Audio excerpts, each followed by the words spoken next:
Hi, Mike. Hi, Chris. How are you? Thank you, Mike Cushman from JVL's agreed to come on and speak in a pre-recorded interview because he can't be there on Sunday morning. And the thing is, Mike this week picked up something that he put on WhatsApp, on a WhatsApp group that I saw as well, and lots of people picked it up after Mike had put it out there, which is a law in the Labour Party rulebook, a rule in the Labour Party rulebook, which says that neither the principles of natural justice nor the provisions of fairness shall apply to the termination of party membership pursuant to, and there's all these chapters and clauses.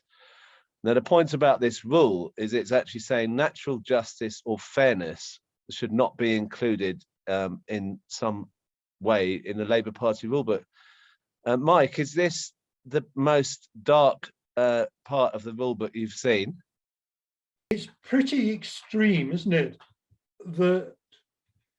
Okay, the acts they're talking about under this sort of mystic clause 214A, blah, blah, blah, are things that will get you thrown out of the party. They're actually standing as a candidate against the Labour Party or acting as an agent. Yes, those are acts that no Labour Party member can do and stay a member of the party. But you still have to have a fair process for going through it. I mean, as I said on Facebook, if you've got an axe murderer standing there with an axe covered in blood over a corpse, they still get a proper process and fair trial. And there's nowhere in British law that says anything is so extreme that people are not entitled to a fair trial, or at least some sort of process. I say, in the case of the axe murderer, what happens if this person stumbled into the room, saw a corpse, tried to revive it and got covered in blood, picked up the axe, which was lying on them, and then the police run in? Then they still have to have a chance. That's not very likely, but they have a chance to prove their innocence. There's all sorts of risk of personation. Someone claiming to be Crispin and standing for the Let's Be Stupid party against the Labour even more stupid party in Oxford, but it wasn't you at all, and you under this would not have the right to prove it was someone impersonating you. What sort of mindset would even dream of writing a paragraph like this? That's what does my head in. Yeah. And it's also, I don't like slippery slope arguments, but this really does seem to be opening the door to a very dark place, because if you get rid of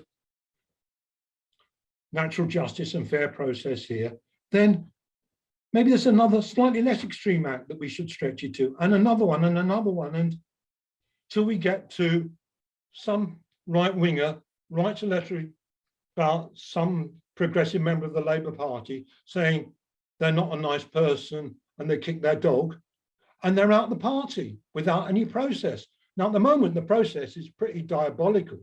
I wouldn't call what we have at the moment a fair process on natural justice. And we've talked to the HRC and we've been pushing the Labour Party on the absolute denial of fair process to the members they're punishing.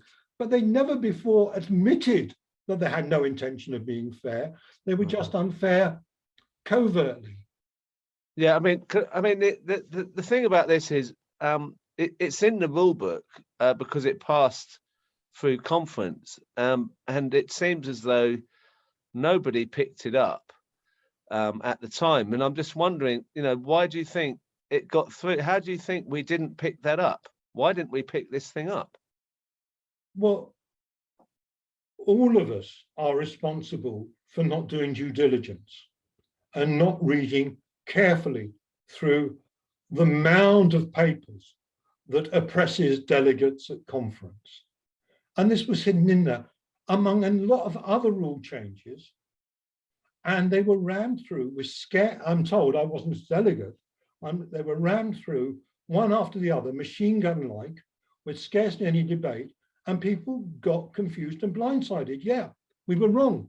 We should have shouted, "Ear up, mate. You can't do that. Let's talk to a human rights lawyer. Haven't you got one up there who might tell us what's gone wrong? But the human rights lawyers were as silent as the delegates, weren't they?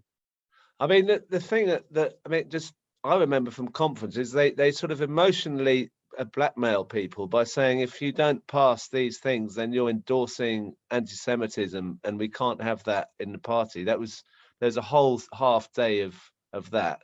I'm not sure exactly when this was passed, but there was an atmosphere of intimidation around all these rule changes. I mean, it's a very dark place, the Labour Party, isn't it? I mean, how do you feel? And is there any way that we can change this back? Rules can always be changed. I'm not sure whether there's a delay mechanism, so you can't change and change back. But somewhere in the rule book, it tells you how to change the rules and whether you have to wait a bit. And I haven't checked that through. It's worth someone checking through just whether it can actually be done next year or it has to wait a couple of years.